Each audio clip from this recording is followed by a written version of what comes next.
Vrijeme je pripreme za uzgoj povrća i cvijeća. Uveliko se sije sjeme različitih biljaka, brinemo se o njima, trudimo se osigurati potrebne uslove kako bi biljke što lakše niknule i izrasle u zdrave presadnice.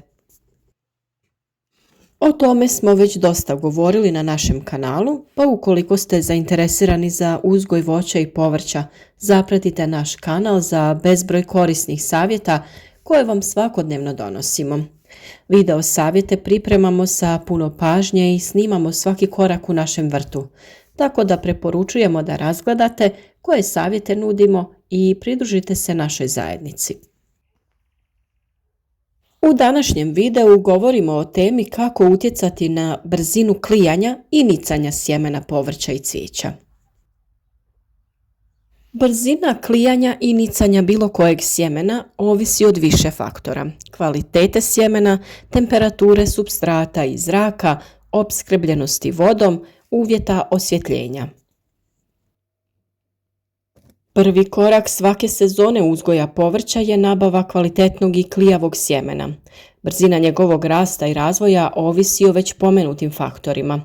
Suho sjeme neće krenuti sa procesom klijanja tako lako, pa tu nastupaju procesi koji potiču klijanje sjemena. Ukoliko imate svoje sjeme, sada je vrijeme da utvrdite njegovo stanje, sposobnost klijanja, te samim tim izaberete samo onaj dio sjemena koji je kvalitetan i koji će dati zdrave biljke. Možete odraditi jednostavan test potapanja sjemenki u vodu, te ćete tako znati da su one na površini prazne i nisu dobre, te ih uklonite, a sve one što su na dnu su zdrave i njih iskoristite u sjetvi. Ukoliko želite malo uštedjeti i ne želite kupovati sjeme, na našem kanalu imate detaljan video o najlakšem načinu uzimanja sjemena iz vaših biljaka i kako da ga pravilno skladištite do sljedeće sezone. Za početak potrebno je da suho sjeme usvoji vodu i nabubri. Pod utjecajem vlage omekšava sjemeni omotač i aktiviraju se uslovi neophodni za klijanje i nicanje. Uspješnost klijanja kod povrća, cvijeća i drugih biljnih vrsta najviše je pod utjecajem sposobnosti usvajanja vode, odnosno bubrenja i topline.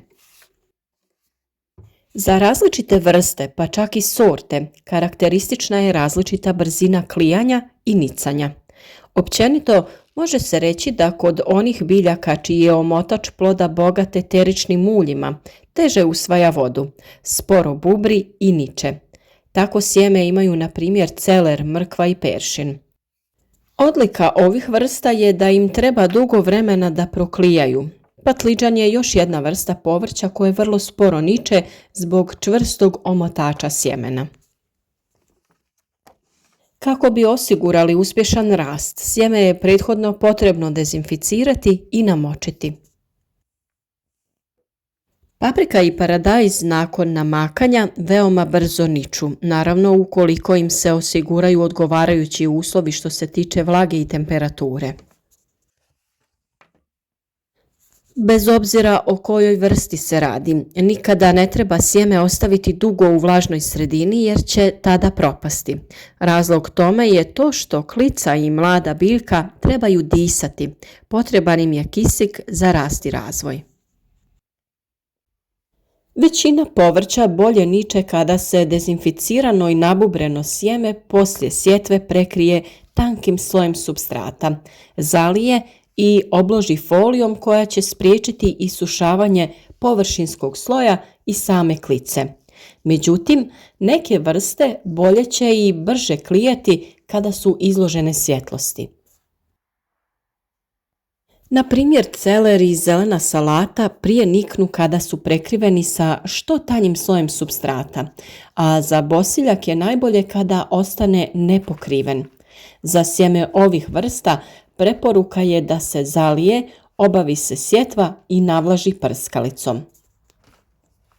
I posuda sa tim sjemenom prekrije se prozirnom folijom i ostavi na prozorskoj dasci ili na izvoru svjetlosti. Tu će biti dovoljno svjetlosti koja će ubrzati potrebne procese. Naravno, poželjno je da se nalazi u prostoriji koja se grije. Za hobi vrtlare ovo je najlakši način da uzgoje presadnice bosiljka. Profesionalci imaju posebne objekte za proizvodnju presadnica, opremljene sustavom za grijanjem i dopunskim osvjetljenjem. A vi ukoliko želite, prema uputama iz videa na našem kanalu možete jednostavno napraviti klijalište od stiropora i LED svjetala. Peršinu je potrebno puno vremena za klijanje, do 24 dana, bamiji od 2 do 3 tjedna, a šparogama i do 4. Najsporije niče celer. Cijeli proces od sjetve do dobivanja gotove presadnice traje 10 tjedana. Kako bi ovo ubrzali, sjeme je potrebno prije sjetve potopiti u vodu sobne temperature i ostaviti 1 do 2 dana na osvjetljenom mjestu. Posijani kontejneri se trebaju držati u toplom prostoru, a supstrat uvijek treba biti vlažan. Naklijavanje se može obaviti prije sjetve. Ono ima nekoliko prednosti u odnosu na direktno sijanje. Prije svega, može osigurati bolje uslove koji su potrebni za klijanje, a zatim koristi se samo sjeme koje je proklijalo. Najjednostavniji način naklijavanja je kada se nabubrene sjemenke stave između slojeva papirnatih ubrusa koji se zatim namoče i prekriju folijom. Također ubruse možete staviti u neke plastične kontejnere u kojima će se zadržavati vlažnost i dobra temperatura. Ovisno od vrste sjemena i temperature koju zahtjeva, posuda se drži na toplom ili u hladnjaku. Samo sjemenke koje trebaju proći kroz period stratifikacije drže se u hladnjaku. Povrće i cvijeće treba biti na toplom mjestu. Dok ne proklija, potrebno je redovno pregledati stanje i po potrebi održavati vlažnost papirnih ubrusa. Klice ne trebaju biti prevelike jer će se lomiti prilikom sjetve. Ukoliko nema vremena za optimalan rok, posuda sa sjemenom koje klija može se premjestiti u prostoriju sa nižom temperaturom ili u hladnjak, ovisno od biljne vrste.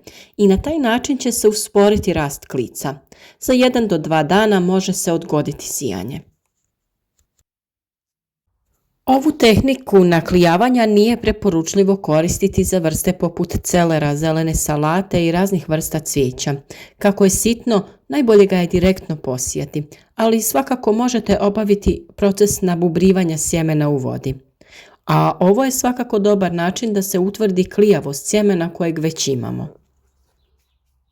Sjeme možete dezinficirati i potaknuti na klijanje i korištenjem čaja od kamilice, a o toj temi imate poseban video na našem kanalu. Sve videe vezane za uzgoj presadnica stavili smo u jednu playlistu kako bi se vi lakše snalazili, a link za nju postaviti ćemo u opisu ovog videa.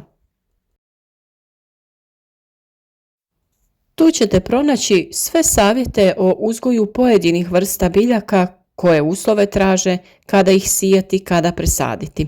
Svakako bi najbolje bilo za sve vas koji želite biti uspješni vrtlari ili uzgajivači voća i povrća da zapratite naš kanal.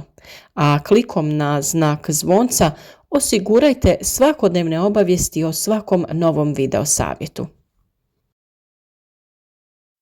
Uz malo truda i kada usvojite neko osnovno znanje, uzgoj presadnica uopšte nije toliko težak posao. Ovisno o količini rasada koju želite uzgojiti, bitno je da osigurate dovoljno prostora i da možete barem neke od ovih uslova da ispunite. Naklijavanje sjemena može se obaviti i u kući, pored radijatora, pored neke peći, bitno je da imate određenu temperaturu. A za uzgoj malo većih biljaka ipak ćete trebati to sve preseliti vani u neki plastenik koji možete napraviti i od improviziranih materijala, dovoljno da prekrijete biljke sa nekim najlonom ili agrofolijom. Uglavnom o ovoj temi možete sve pronaći na našem kanalu, jednostavno pregledajte videe koje smo već objavljivali o uzgoju rasada, pripremi sjemena i svemu što vas zanima. Odgovore na sva pitanja možete pronaći u videima koji su već na našem kanalu, ali u svakom slučaju za sve nedoumice i dodatna pitanja, tu smo naravno u komentarima. Pišite, javite nam se i podijelite vaša iskustva.